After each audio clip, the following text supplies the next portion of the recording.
O Brasil possui denominações evangélicas com números simplesmente gigantescos de membros, tendo cada uma delas as suas próprias doutrinas e costumes. Mas mesmo que a maioria dessas doutrinas sejam comuns a todas elas e tidas como essenciais à fé cristã, algumas doutrinas de cada uma dessas denominações costumam ser questionadas por membros de outras denominações, por serem muito polêmicas e incomuns. Fica nesse vídeo até o fim, porque aqui você vai entender as principais possíveis heresias das maiores denominações evangélicas do Brasil, e os prós e contras de cada uma delas. As referências para pesquisa estão na descrição. E caso você faça parte de alguma dessas denominações e queira comentar defendendo e ou explicando essas doutrinas, suas contribuições são muito bem-vindas. A denominação presbiteriana é conhecida por sua prática de batizar bebês. E não só eles, luteranos e alguns anglicanos também fazem isso. Aqueles que discordam costumam dizer que o batismo é uma decisão pessoal, que somente pode ser tomada por um adulto que sabe o que está fazendo. As passagens bíblicas que falam sobre o batismo geralmente se referem ao batismo de adultos, como o batismo de João Batista e o batismo de outros convertidos ao cristianismo nas primeiras comunidades cristãs, inclusive o de Jesus Cristo, que foi batizado depois de adulto. Não há uma criança sendo batizada no Novo Testamento. Os presbiterianos respondem com o exemplo de Abraão, que recebeu a circuncisão como um selo da justiça da fé. E essa prática foi aplicada a todas as crianças de 8 dias em Israel. A circuncisão era o símbolo da justificação pela fé no Antigo Testamento.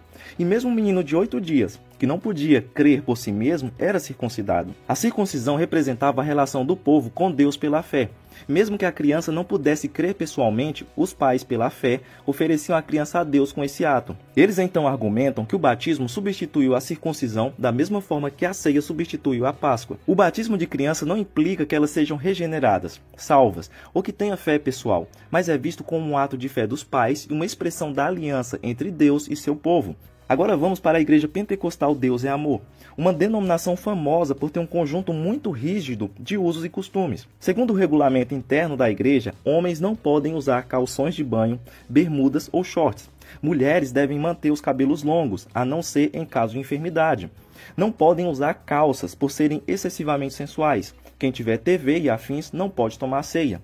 E ainda, membros não podem jogar e nem devem frequentar praias ou piscinas. Aqueles que discordam de tantas regras argumentam que as Escrituras não ensinam isso. Na verdade, pode-se dizer que a palavra de Deus não atrela a salvação à observância de usos e costumes, mesmo porque salvação se deve exclusivamente pela graça de Cristo, o que significa que o legalismo não possui a capacidade de promover mudanças profundas no coração do pecador.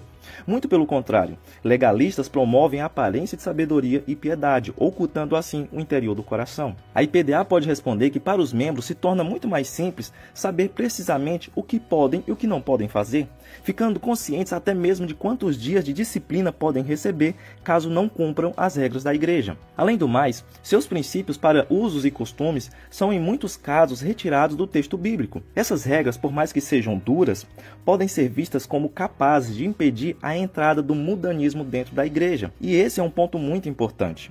Agora vamos para as doutrinas da Igreja Internacional da Graça de Deus, que são mais conhecidas pelo simples fato de o missionário R.R. Soares estar há anos apresentando programas de televisão em horário nobre. Uma das doutrinas mais incomuns dela é a ênfase nas curas de problemas de saúde que não podem ter veracidade comprovada, por serem problemas do tipo dores no peito, nas costas, nas pernas. Ou seja, há curas que são anunciadas nos programas de TV como sendo grandes feitos que podem simplesmente serem falsas. Um fato que pode comprovar essa tese é de um indivíduo que ao longo de meses fez diversas aparições em cultos de TV afirmando ter sido curado, totalizando 17 vezes. Ele falava de dores no peito, sintoma mais comum, mas também de dores na barriga e pressão na mente, e repetidas vezes foi curado.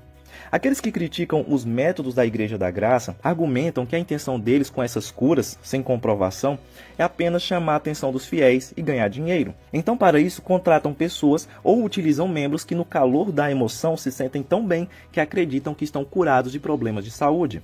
Já os defensores da Igreja da Graça podem argumentar que Deus cura ainda hoje, e que o missionário tem um dom de cura. Apesar dos casos de falsos testemunhos de gente que quer aparecer na TV, muitas curas são reais, mesmo não tendo comprovação. A respeito da sétima maior denominação do Brasil, a Igreja Adventista do Sétimo Dia, uma das várias doutrinas incomuns dela é a ênfase no vegetarianismo. Ellen White, que para eles foi muito mais do que apenas uma escritora talentosa, ela foi apontada por Deus para ser uma mensageira especial, a fim de atrair a atenção de todos para as Sagradas Escrituras e ajudá-los a se prepararem para a segunda vinda de Cristo. Devido às suas principais visões sobre saúde, entre 1863 e 1865, foi tirando progressivamente carne da sua mesa.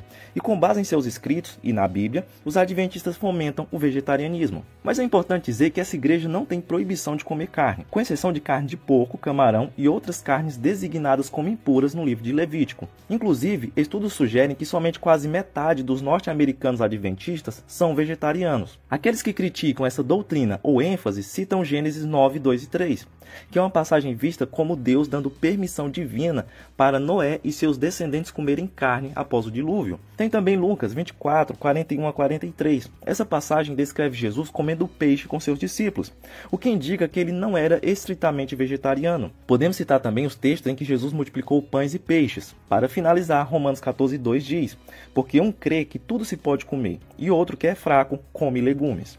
Os adventistas respondem com Gênesis 1, 29 e 30. Essa passagem é vista como a base para defender que a dieta original planejada por Deus para a humanidade consistia em comer plantas. Daniel 1 e 8, 12 ao 16, conta como Daniel e seus amigos se recusaram a se alimentar dos alimentos do rei, optando por vegetais e água. Eles se mostraram mais saudáveis do que os outros jovens que consumiram a dieta real. No texto de 1 Coríntios 6, 19 e 20, os adventistas veem o cuidado com o corpo como uma responsabilidade espiritual e argumentam que uma dieta vegetariana é mais saudável e glorifica a Deus. Isaías 11, 6 ao 9, descreve uma visão messiânica de paz, onde o lobo habita com o cordeiro e o leão come palha como boi. Para os adventistas, isso simboliza a restauração da paz original entre todas as criaturas de Deus, incluindo uma dieta baseada em plantas.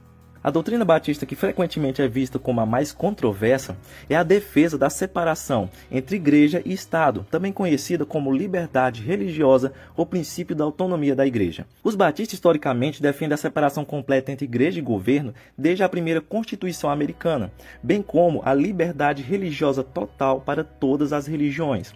Aqueles que discordam em parte dessa ideia utilizam 1 Pedro 2, 13 ao 17, que fala sobre a submissão às autoridades governamentais como parte da vontade de Deus. Mas alguns podem interpretar isso como uma chamada à obediência ao governo, sem necessariamente apoiar a separação estrita entre igreja e Estado. Ou ainda Salmo 33 e 12, que diz: bem-aventurada é a nação cujo Deus é o Senhor, o povo que ele escolheu para a sua herança. Essa passagem pode ser usada para argumentar que o cristianismo deve desempenhar um papel central na vida de uma nação que quer ser abençoada. A propósito, quem discorda dessa separação aponta ainda que o fato de a igreja querer estar distante da política pode ter como resultado a aprovação de muitas leis anticristãs por uma minoria engajada. Em sua defesa, os batistas podem utilizar as palavras de Jesus: dai a César o que é de César e a Deus o que é de Deus. Eles explicam que assim como Jesus reconheceu a esfera separada do governo civil, César, e da religião Deus, os governos deveriam respeitar a autonomia das igrejas e a liberdade religiosa. Jesus disse ainda: o meu reino não é deste mundo. Ou seja, ele declarou que o seu reino não fazia parte desse mundo secular. Isso é interpretado como mais um argumento para a separação entre a esfera religiosa e a esfera política. A Igreja do Evangelho Quadrangular, quinta maior denominação do país, acredita na existência do dom de apóstolos na igreja até os dias de hoje. Essa doutrina é controversa porque outras denominações defendem que apóstolos como Paulo e os 12 originais existiriam hoje apenas se Cristo aparecesse pessoalmente ressuscitado e os comissionasse para estabelecerem os fundamentos da igreja cristã. Se fosse verdade, esses apóstolos modernos deveriam ser capazes de escrever a Bíblia, realizar milagres como ressuscitar os mortos, curar os coxos e restaurar a visão dos cegos, de maneira semelhante aos apóstolos originais. Da perspectiva da Quadrangular, eles sustentam que a doutrina dos apóstolos tem como base a Bíblia, conforme descrito em Efésios 4:11, que inclui apóstolos, profetas, evangelistas, pastores e mestres. Essa doutrina é muitas vezes referida como 5 ministérios ou 5 dons ministeriais. De acordo com a Igreja do Evangelho Quadrangular, os apóstolos modernos não seriam equivalentes aos apóstolos originais. que andaram com Jesus, mas eles desempenhariam um papel de liderança na igreja, auxiliando na expansão do evangelho, no estabelecimento de igrejas e na direção espiritual como supermissionários. A quarta maior denominação do Brasil, a Igreja Universal do Reino de Deus, nos delega um desafio maior, que é escolher qual das suas doutrinas pode ser a mais questionada por outras denominações. Para facilitar, escolhemos a doutrina dos objetos ungidos. A IURD usa objetos como água consagrada, sal consagrado, sabonete de arruda, como parte dos seus rituais. Isso tem sido considerado por muitos como uma prática herética em relação ao ensino cristão bíblico. Primeiro, porque não há base bíblica para ungir objetos para receber as bênçãos de Deus, pois na Bíblia não existem ordens nem precedentes para essa prática. Porque mesmo que a unção de objetos tenha sido realizada em Israel, por ordem de Deus, essa prática evoluiu para uma superstição, especialmente nas igrejas evangélicas neopentecostais modernas. A unção de objetos no Antigo Testamento tinha um propósito de consagrá-los para usos sagrados específicos, não para capacitá-los a abençoar pessoas, como comprova o texto de Êxodo 29. Jesus prescreveu apenas 3 representações físicas para o culto cristão: pão e vinho para a ceia do Senhor e água para o batismo. Esses elementos são destinados a momentos de adoração e eles também não possuem poder especial para salvar, curar ou conferir bênção às pessoas. A Universal explica a respeito do uso do sal, por exemplo, que na lei de Moisés, os alimentos oferecidos no altar do tabernáculo eram purificados e preservados através do sal. Em cidades destruídas, era comum espalhar sal nos escombros e na terra, simbolizando o desejo que nada mais crescesse ali. Jesus usou a metáfora do sal para descrever o papel dos crentes na sociedade. Então, com base nesses textos, o sal pode ser utilizado para purificar o local do trabalho e do lar. A terceira maior denominação do Brasil é a CNADB. Uma das doutrinas defendidas e muito importantes para ela é o dom de línguas, mas há aqueles que discordam da maneira como esse dom tem sido utilizado dentro das assembleias, argumentando que, biblicamente, o propósito do dom de falar em línguas é exaltar e louvar a Deus em um idioma que o falante não aprendeu, e o aspecto miraculoso reside nessa habilidade. Isso não inclui falar a língua dos anjos. Eles explicam que quando lá em 1 Coríntios 13:1 Paulo descreve sobre falar a língua dos anjos, ele usa uma hipérbole para enfatizar a importância do amor em contraste com a habilidade de falar em línguas. Ele não está afirmando que alguém pode literalmente falar a língua dos anjos, mas está usando essa figura de linguagem para destacar a superioridade do amor sobre outros dons espirituais. Para eles, o dom de línguas pode ser exercitado na igreja, mas deve seguir regras específicas, conforme estão descritas em 1 Coríntios 14, incluindo um limite de 2 ou 3 falantes em sequência e a presença de um intérprete. E eles argumentam que, em muitos casos, isso não acontece nas igrejas assembleias, sendo, na verdade, realizados grandes espetáculos para horror e escândalo dos incrédulos. Os assembleianos respondem com 1 Coríntios 14, 39 e 40. Concluindo, caros irmãos, aperfeiçoai com zelo o dom de profetizar e não proibais o falar em línguas, porém que tudo seja realizado com decência e ordem. Eles argumentam que mesmo que muitos façam de maneira errada e falsa, esse dom existe, é dado por Deus e está descrito na Bíblia, tendo sido inclusive mencionado por Jesus em Marcos 16:17. Além disso, 1 Coríntios 14 é um capítulo essencial para uma melhor compreensão desse dom, não a sua eliminação. A CCB é a segunda maior denominação do Brasil. Ela tem muitas doutrinas questionadas pelas demais denominações, e uma delas se refere à palavra revelada aos seus pregadores, conhecida como pão quente que desceu do céu. Muitos criticam a ideia da CCB de receber orientação divina sobre o que pregar no domingo somente no momento da pregação, em vez de se dedicar a um estudo e preparação antecipados. E isso tudo é importante porque o Espírito Santo não ensina gramática, mas sim oferece compreensão espiritual. Então, mesmo pregações inspiradas podem muitas vezes carecer de profundidade e originalidade devido à falta de preparo. Além disso, eles enfatizam que a Bíblia deve ser a principal fonte de orientação espiritual e instrução, ou seja, todas as revelações devem ser avaliadas à luz do que está na Bíblia. Então não há necessidade de buscar novas revelações descidas do céu, uma vez que a palavra de Deus é completa e suficiente. Os membros da CCB podem argumentar que não há um discurso na Bíblia em que o autor aparentemente se preparou antes ou que estava com a colinha escrita. Podendo citar ainda Lucas 12:12, em que Jesus diz que quando eles fossem levados diante de autoridades, não deveriam se preocupar, porquanto naquele momento o Espírito Santo vos ministrará tudo o que for necessário dizer. No contexto da pregação, esse princípio seria o mesmo. Como os assembleianos estão em terceiro lugar, escolhemos outra doutrina controversa das Assembleias de Deus.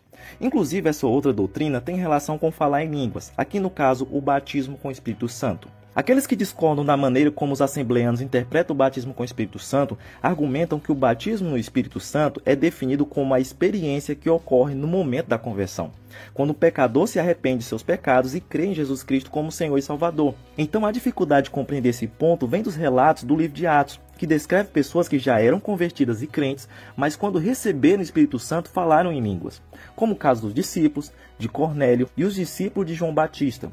A resposta é que o livro de Atos narra a transição da igreja saindo do contexto judaico para alcançar o mundo, passando por diferentes grupos étnicos.